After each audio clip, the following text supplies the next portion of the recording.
Assalamualaikum warahmatullahi wabarakatuh. Perkenalkan, nama saya Hidar Amarudin. Dan video ini dibuat sebagai pemenuhan salah satu syarat untuk sertifikasi dosen pada tahun 2025. Saat ini saya mengampu mata kuliah Sosio-Antropologi Pendidikan di program studi PGSD Universitas Nahdlatul Ulama Yogyakarta. Nah, pada mata kuliah ini bobot SKS-nya ada 2 SKS, dan mata kuliah ini membahas tentang pendidikan sebagai suatu proses sosiokultural, yaitu pengetahuan basic atau fundamental sebagai konsep, teori, dan iklim pendidikan yang ada di sekolah dasar. Jadi, nantinya mahasiswa calon pendidik paham mengenai aspek-aspek sosiokultural yang ada di sekolah. Nah, capaian-capaian yang harusnya dimiliki oleh peserta didik atau mahasiswa nantinya ketika mengikuti mata kuliah ini adalah mahasiswa akhirnya mampu memahami konsep dari tri sentra pendidikan secara baik dan benar, yaitu bagaimana konsep atau struktur sosial yang ada di sekeliling anak didik, yaitu ada keluarga, sekolah, masyarakat, maupun teknologi digital. Yang kedua, mahasiswa mampu mengaplikasikan perubahan sosial dan budaya dalam pendidikan secara baik dan benar dengan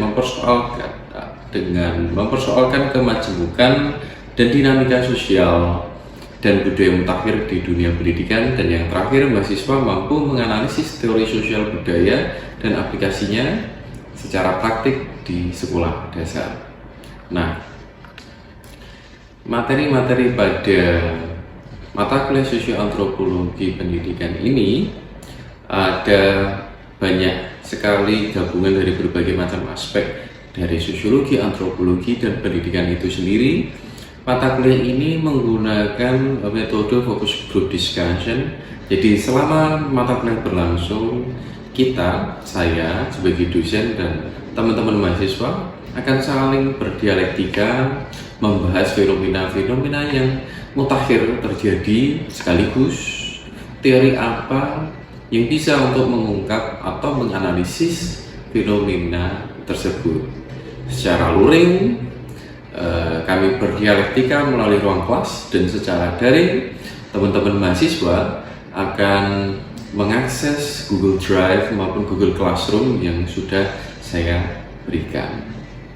Lalu untuk asesmennya, mahasiswa akan saya berikan soal-soal esai. Ada 5 soal esai yang itu nantinya ada korelasi antara materi dengan soal esai beserta rubrik penilaiannya untuk mengukur sejauh mana mahasiswa memahami dan mempraktikkan materi-materi dari mata kuliah Sosio-Antropologi Pendidikan. Kemudian selanjutnya untuk penilaian antara keselarasan dengan CPMK, yang pertama ada aktivitas partisipatif, itu berupa tugas itu ada 5%, kedua itu ada hasil project atau hasil studi kasus nantinya itu ada di bagian UTS dan UAS juga. UTS itu ada 10% dan UAS itu 20%.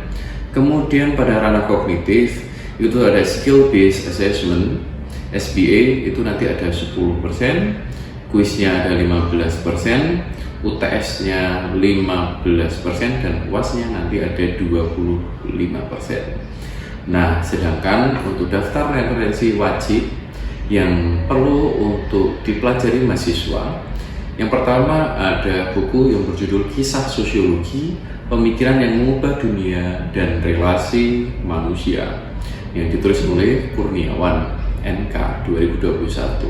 Yang kedua ada buku klasik yang ditulis oleh Kuncoro Ningrat berjudul Pengantar Ilmu Antropologi. Yang ketiga ada buku dari Septiarti SW, Faridah Hanum, Arifah Efyaningrum, dan kawan-kawan tahun 2017 tentang sosiologi dan antropologi pendidikan. Memang ada beberapa Referensi lain pendukung seperti buku-buku dari Ki Hajar Dewantara jilid pertama berjudul Pendidikan dan jilid 2 berjudul Kebudayaan, buku dari H.R. Tilaar yang berjudul Perubahan Sosial dan Pendidikan, buku Nanang Martono tentang kekerasan simbolik di sekolah, dan beragam artikel-artikel yang membahas tentang konsep-konsep atau aspek-aspek sosiokultural anak-anak di sekolah dasar. Dan selanjutnya, ini adalah cuplikan bagaimana proses pembelajaran dari mata kuliah Sosioantropologi Pendidikan berlangsung di ruang kelas. Assalamualaikum warahmatullahi wabarakatuh. Waalaikumsalam warahmatullahi wabarakatuh. Sebelum kita mulai perkuliahan, marilah kita berdoa terlebih dahulu. Berdoa dipersilakan. Selesai. Sangat khidmat sekali ya Mas Yusuf yang berdoanya ya. Oke, siapa yang hari ini tidak berangkat ya? Ayo kabar. Oh ya. Kenapa? Dia nih. Oh ya. Oke. Hasil kenapa? Sakit. Apa Mas Muslim? Oh gitu. Boleh bisa dijenguk. Iya. Oke, pada mata kuliah ini saya konfirmasi ya. Mata kuliahnya adalah mata kuliah Sosioantropologi Pendidikan. Ini saya sebut mata kuliah yang sangat mengasihkan. Dan ini ada 2 SKS. Nanti kita teori dan nanti juga ada praktik. Nah kebetulan pada hari ini kita belajar tentang perubahan sosial dan budaya. Apa itu perubahan sosial dan budaya dan apa pentingnya kita belajar tentang hal ini? Apa sih urgensinya bagi kalian sebagai guru sekolah dasar? Kok kalian tegang banget ya? Padahal wajah saya sudah selama ini. Nah, jadi manfaatnya adalah suatu saat kalau nanti kalian menjadi guru, karena akan memahami aspek-aspek yang berubah di sekitar kehidupan siswa. Kenapa sih siswa itu tiba-tiba ngelamun di tengah pembelajaran yang kamu lakukan? Kenapa sih tiba-tiba mungkin siswa itu cepirit di tengah kelas? Apakah cepiritnya itu memang asli, dia memang sakit perut, atau memang hal itu dibuat-buat? Karena siapa tahu ada tren-tren di TikTok yang seperti itu. Jadi sebagai guru harus peka dengan itu tadi aspek sosiokultural, gitu ya. Nah, jadi selain manfaat yang tadi Bapak sampaikan, jadi perlunya kita untuk belajar tentang perubahan sosial dan budaya sebagai calon pendidik, gitu ya. Jadi mulai tumbuhkan motivasi kalian dan kepekaan empati kalian ya, terhadap terhadap lingkungan sekitar kalian, gitu. Jadi disimak baik-baik, kita akan belajar tentang perubahan sosial dan budaya dalam dunia pendidikan. Apa yang berubah? Ada faktor, proses, dampak. Saat ini masyarakat bukan hanya memasuki, melainkan telah mengalami suatu era di mana globalisasi yang melakukan kekuatan pengubah yang dahsyat sekali. Seperti Mas siapa namanya? Mas Yudi. Kok kalem sekali Mas Yudi? Belum makan. Nah, soalnya Mas Yudi sekarang kan dia suka main apa namanya ngincat ya. Buyo, bantaran. Jadi ya Mas Muslim sekarang dia itu di pondok mencoba mengenalkan TikTok ya sama teman-temannya. Jadi banyak hal yang berubah di sekitar kita. Yang awalnya dianggap tabu, ternyata itu lama-lama akhirnya seperti suatu hal yang normal. Kita antara budaya populer dan media sosial. Jadi pertama itu ada perilaku konsumtif. Ayo sekarang. Ada apa? Yang pertama perilaku konsumtif dan imitasi oleh siswa. Gitu. Ketika kalian kemarin PPL itu ada dalam tanda kutip siswa yang memiliki kecenderungan atau perilaku tertentu yang dia meniru mungkin dari apa yang dia tahu. Ada nggak sih? Wow, ada Pak. Apa itu? Apa? Gila. Apa itu? Velocity Pak. Begini. Ya, terus Potongan pada dibawa di sekolahan. Itu yang menghargainya itu. Ya mungkin ya. Kenapa Dewi kalau masih kali kamu melihat gimana ya kemarin di PPL? Ada yang unik gak dari anak-anak? Kebanyakan sih itu banyak yang itu pengen main TikTok, ngajak gurunya, bu ayo kita buat konten TikTok. Oh gitu, oke. Kemarin Mas Lim juga menyampaikan ya, ada yang dalam tanda kutip toksik sekali ya. Iya. Gimana tuh anak didiknya ngomong apa sama kamu? Ya ada yang ngajak kan ada pelajaran tentang kata ajakan. Ada yang ayo Gini tuh gini gimana Mas Lim? ayo men tawa gitu gitu. Ada itu. Duh, ini apa gitu itu apa?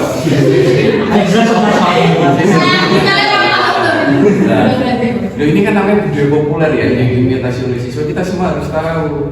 Gimana Mas Lim? Ayo berhubungan dengan ayo itu untuk itu bagi yang laki-laki ya. Oh gitu, jadi Sambil guyon gitu.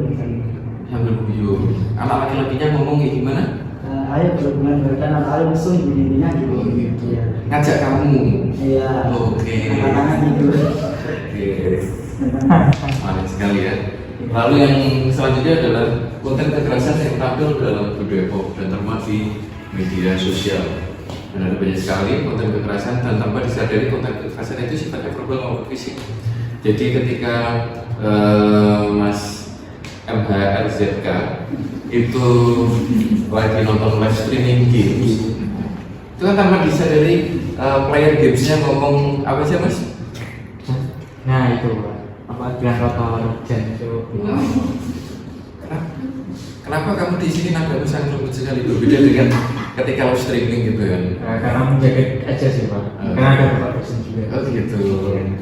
Tapi anehnya justru kenapa ya anak-anak SD itu nggak bisa memisahkan antara bagaimana ketika dia sedang bermain, menonton, dan ketika dia bersama teman-temannya atau bersama gurunya. Seperti Mas Muslim tadi itu kan itu ngeri sekali.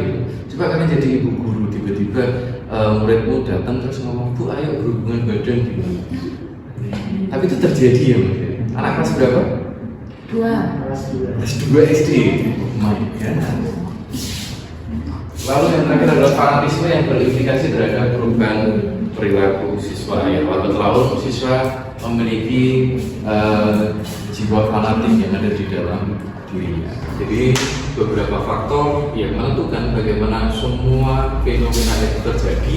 Yang pertama jelas adalah orang tua yang ada di pihak keluarga. Jadi menurut dari sentra yang pertama adalah keluarga. Keluarga adalah tempat pendidikan pertama bagi anak yang boleh diajar di antara seperti itu. Tapi pertanyaannya adalah bagaimana ketika keluarga itu beda? Bagaimana? Kacau. Kacau. Gagal. Ini kacau itu gagal. Iya. Kok kompak sekali ya? Iya. Jadi kalau keluarga jadi memang kacau. Jadi padahal keluarga itu jadi tempat pendidikan pertama dan utama. Lalu yang kedua adalah ada sekolah. Ini sentra pendidikan yang kedua itu ada sekolah dan tempat pendidikan setelah keluarga yang berkewajiban mendidik anak-anak dalam rangka kognitif. Nah, kalau kalian lihat gurunya seperti itu, lalu bagaimana dengan nasib anak-anaknya? Artinya apa? Artinya gurunya saja dengan semudah itu mengimitasi hal-hal yang ada di media sosial. Bagaimana dengan siswanya? Pasti siswanya juga akan ikut meniru gurunya, begitu. Yang ketiga adalah masyarakat. Ternyata di masyarakat seperti itu juga, gitu. Jadi kekerasan itu sering juga terjadi secara verbal maupun itu terjadi secara fisik. Kamu ketika kecil kayak gitu Mas, gua celurit Mas. Serem sih Pak. Satu bisa ngomong. Batu. Ketika masyarakat gak adil, selesai dong semuanya. Jadi kita berbicara tentang moral. Bagaimana akhirnya moral itu akhirnya tidak terbentuk pada diri siswa. Jadi itu ada moral ataupun karakter ataupun etika, praksis itu praktik sosial yang akhirnya membentuk karakter dari masing-masing anak. Oke, kita masuk pada bagaimana model alternatif pendidikan karakter pada implementasi. Jadi kita mungkin pendekatan yang pertama habit to habit. Jadi habits itulah yang membiasakan siswa dengan cara apa? Dengan cara peladanan. Jadi ini saling berkaitan, tidak hanya diri sendiri. Yang kedua adalah life experience. Jadi mulainya dengan pengalaman, menciptakan pengalaman pada kehidupan siswa. Lalu ada problem solving, dicoba siswa itu nanti kamu kasih problem. Sebagai contoh nih, besok kamu nonton beberapa video, mungkin videonya siapa yang Winda Basudara, videonya Mio Off gitu. Dan coba apa yang kamu dapatkan dari mereka dan itu ceritakan di sekolah. Pertanyaannya adalah apakah kamu dapatkan hal yang sifatnya toksik atau justru motivasi? Mereka ingin player games mungkin seperti Winda Basudara. Lalu ada various clarification, jadi klarifikasi nilai. Berikan beberapa kasus kepada siswa. Apakah ketika kasus itu diberikan, siswa itu memberikan penilaiannya sendiri positif atau negatif? Jadi hitam putihnya itu nanti kamu yang meluruskan. Ada reflektif, pemikiran reflektif. Boleh kok anak SD diajak berpikir reflektif, kritis, kreatif, dan dialog antar generasi. Jadi memang perlu anak dari lintas kelas, dari kelas 4, 5, 6 itu untuk dihadirkan bareng-bareng. Lalu ada melalui tindakan prevensi. Prevensi itu pencegahan terhadap. Memang kita itu bisa melihat. Kalau kalian jadi guru itu peka sekali, kita itu bisa melihat bagaimana ketika siswa itu tiba-tiba contoh nih ngeluarin 1-2 kata populer, 1-2 kata toksik, atau dia memperagakan sikap yang bagimu itu nggak familiar. Nah, kalau kamu peka, kamu harus menggunakan itu tadi preventif, itu namanya pencegahan. Mau kemana nih arahnya anak ini? Yang terakhir ada empowering, anticipating, dan emancipatory. Hampir sama penjelasannya seperti poin tersebut. Nah, kita sampai pada lembar kerja mahasiswa. Di nantinya yang pertama jelaskan kausalitas. Kausalitas itu antara sebab akibat, perubahan sosial dan budaya dalam dunia pendidikan dan uraikan ya masing-masing tidak tantangan yang dihadapi oleh keluarga dan sekolah dalam menyikapi adanya globalisasi yang melahirkan budaya populer. Lalu yang ketiga, jelaskan teknik habituasi modeling yang mungkin dapat dilakukan oleh keluarga dan sekolah. Dan yang terakhir adalah jelaskan 5 dampak dari hegemoni budaya populer yang diakses oleh siswa melalui game online. Gitu ya. Nah, perubahan sosial itu juga tidak hanya secara teori, tapi kalian juga harus mempraktikannya. Gitu. Jadi, saya minta teman-teman itu nanti akan tidak masalah berkelompok dengan siapapun, begitu ya. Tidak ada yang sakit hati, tidak ada yang kok aneh banget kelompokan sama dia, itu jangan seperti itu, gitu ya. Jadi harus peka juga dengan sosial yang ada di sekitarnya. Nah, tapi bukan ya kan baru ditinggal sebentar udah pada rame. Ternyata kalian juga gak setia ya. Jadi sebelum mungkin berdiskusi dengan kelompoknya masing-masing, kita SBB.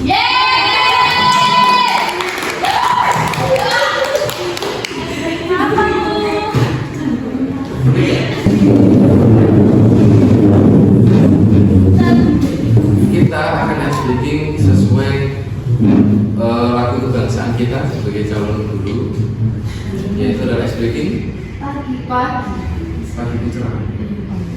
Oke.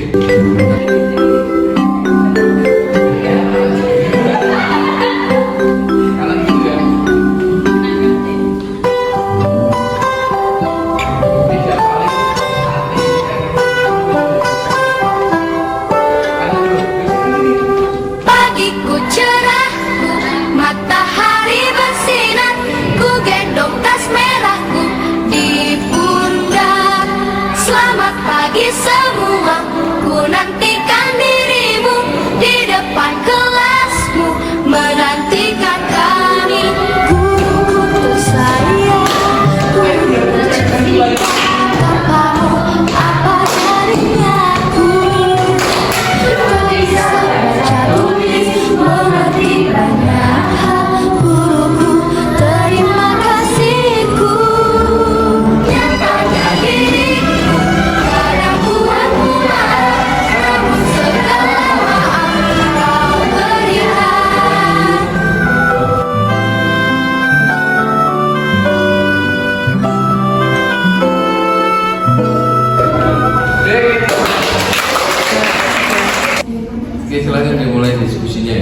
tentang kerugian sosial dan budaya yang mungkin terjadi di lingkungan sekolah. Kelompok itu diskusinya sangat Iya, hidup sekali ya. Iya, Coba. Mas Muslim itu kelompok mana sebenarnya? Kelompok sini Pak, kelompok satu Pak. Oke, silakan berdiskusi Mas.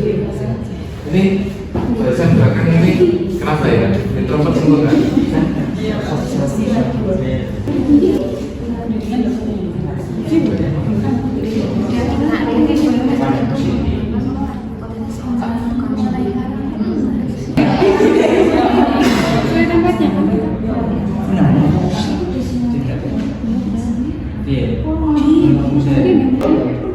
ditanamkan yang baik-baik sejak dini supaya apa? Supaya menjadi habits yang baik. Ditiru begitu. Kalau susah gimana itu siswanya? Oke, selesai ya. Jadi sebelum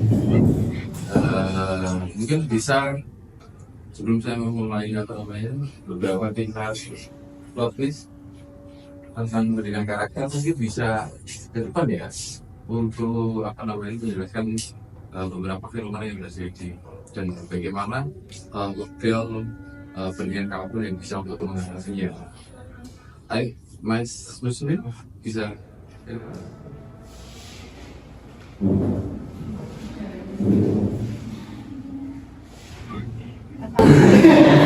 Kemudian masalah dan awal dengan siswa ini.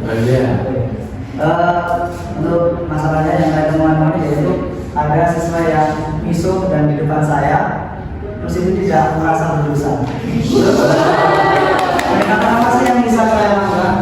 Mungkin pendekatan yang paling pertama dan paling utama adalah saya harus menekankan bahwa kata itu adalah kata yang tidak baik bagi. Gimana tuh ngomongnya ke siswa itu? Misalnya saya bisa mengintimidasi dengan menunjuknya.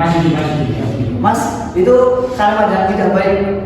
Mohon jangan diucapkan ketika pelajaran sedang dilaksanakan. Misalnya seperti itu. Jadi kalau laki-laki ini, kalau perempuan kan tentunya beda tuh. Gimana? Coba Dewi. Mungkin kalau perempuan, iya, Mbak, mungkin kata-kata ini tidak baik ya. Please jangan diucapkan lagi. Kata-kata ini ya, itu bisa digunakan untuk itu. Ya. Mungkin yang satu lagi itu siswa yang tidak bisa membedakan dunia ketika game dan ketika di kelas, yaitu ngomongnya ngawur dan suka ngajak teman-teman lain itu main game di kelas. Main game di kelas? Walaupun hanya cuma seperti parodi aja, gini-gini di kelas.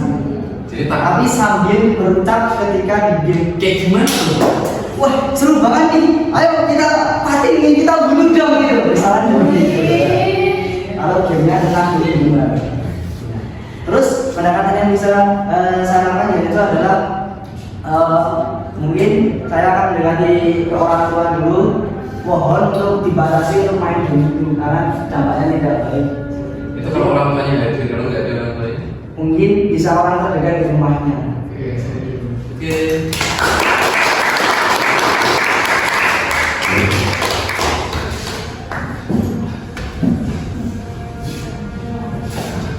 Hebat sekali ya.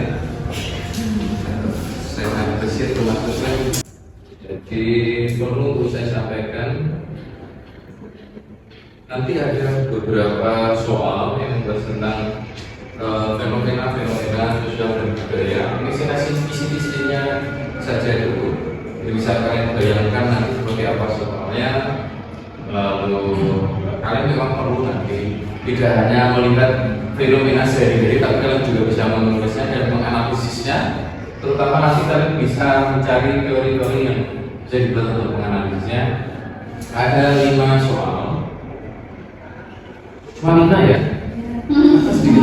Sedikit sekali ya? Oke.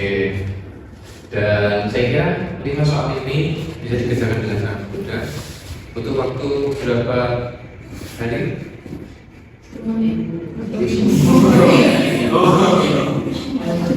Untuk waktunya nanti, jadi soal ini akan saya bagikan ke Google Classroom teman-teman. Silakan segera dikerjakan, dikumpulkan, jangan terlambat ya. Siapa yang sering terlambat dan sering lupa udah diupload tapi nggak diserahkan, nah, itu kan jangan sampai seperti itu. Jadi berhati-hatilah. Oke, jadi setelah kalian mempelajari semua materi pada hari ini, harusnya kok tegang banget ya? Seharusnya kita senang-senang hari ini kita itu belajar tentang perubahan sosial dan budaya, tentang budaya populer, tegang sekali. Jadi setelah kalian belajar, ternyata ada banyak sekali hal yang berubah. Jadi gap antara generasi kalian dengan generasi sekarang itu udah jauh banget. Apalagi nanti kalian jadi guru, itu kan terlampau berapa tahun itu, terpaut di 10 sampai 20 tahun. Takutnya adalah ketika kalian sudah gapnya udah jauh, artinya secara sosial dan budaya itu udah berbeda, kalian nggak bisa mengikuti apa yang ada di lingkungan anak-anak sekarang. Kalian nanti takutnya dicap sebagai kuno, karena kalian dicap sebagai kuno, kalian nggak ikuti perkembangan mereka. Takutnya lagi adalah itu tadi, kalian nggak tahu aspek-aspek yang mereka sembunyikan selama di depan kalian. Jadi mulai curiga terhadap perubahan-perubahan yang ada di dalam diri anak-anak SD tadi. Itu ya. Soal sudah saya bagikan, nanti sepulang dari sini bisa dikerjakan dan lembar kerja mahasiswa tadi bisa dikumpulkan di meja saya. Kita tutup perkuliahan hari ini dengan berdoa. Berdoa dimulai, selesai. Sampai bertemu lagi di minggu depan. Sekian dari saya, semoga berberkah dan bermanfaat ilmunya untuk kita semuanya. Assalamualaikum warahmatullahi wabarakatuh. Waalaikumsalam warahmatullahi wabarakatuh.